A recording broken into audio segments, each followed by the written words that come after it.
This is the end time event in a particular order. So these are the things that will happen within the rapture and after the rapture. Number one, the rapture of the church. You can find this in 1 Thessalonians 4:16 to 17, John 14:1 to 3, 1 Corinthians 15:51 to 52. So what happens is Jesus comes for his church, that's the believers. He does not come to the earth, he will be in the sky. So dead believers are resurrected. That means dead believers will rise from the dead. Living believers will be transformed and be caught up in the sky. That means the people that are alive will go up to the sky, while the people that are dead will rise from the dead and go up to the sky. So key note is that this is not the second coming. There will be no judgment, no signs. It will just be sudden. Number two, the judgment seat of Christ in heaven.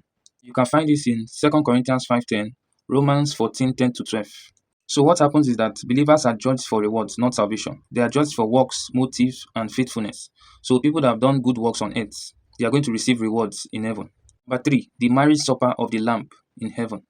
You can find this in Revelations 19:7 to 9.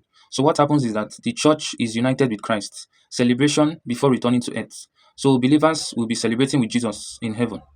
So there will be celebration in heaven before Jesus returns to earth for the second time.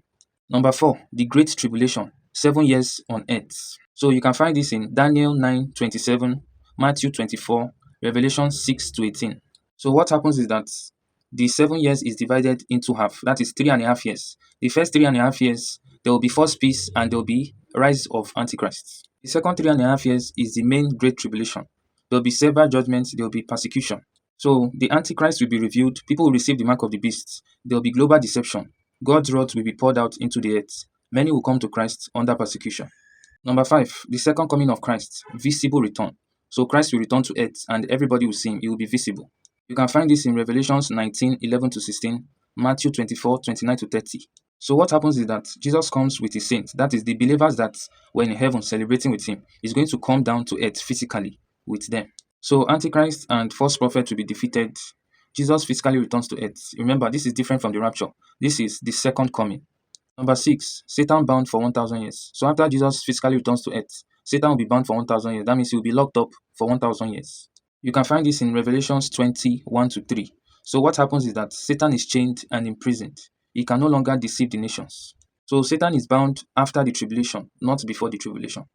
Number seven, the millennial reign of Christ, 1,000 years. In the time Satan will be locked up for 1,000 years, Christ will be on earth reigning for that same 1,000 years. You can find this in Revelations 20:4 to 6, Isaiah 11.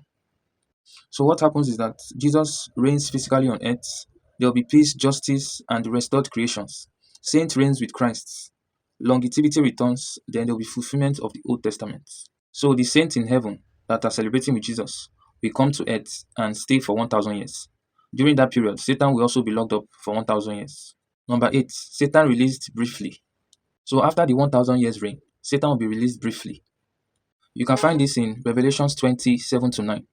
So what happens is that Satan is released to test the nations. Final rebellion will be crushed immediately by God. So it means that after that 1,000 years, Satan will be released briefly to test the nations. That means the believers that stayed with Jesus on earth for that 1,000 years, Satan will be released to test them for the final rebellion. So anybody that fails the test will be judged and be crushed, and the person will probably go to hell permanently. Number 9, the Great White Throne Judgment. You can find this in Revelations 20:11 to 15.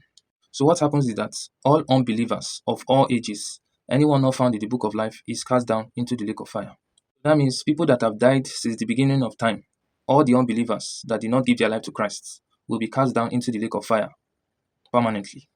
Number 10, the new heaven and the new earth. You can find this in Revelations 21 to 22, 2 Peter 3:13. So what happens is that the current heaven and earth will pass away. That means this current heaven and earth we are staying now, the one that we have available now, will pass away. God creates a perfect and eternal order. There will be no death, no sorrow, no pain, no sin. And God will dwell with his people forever. This is the final stage.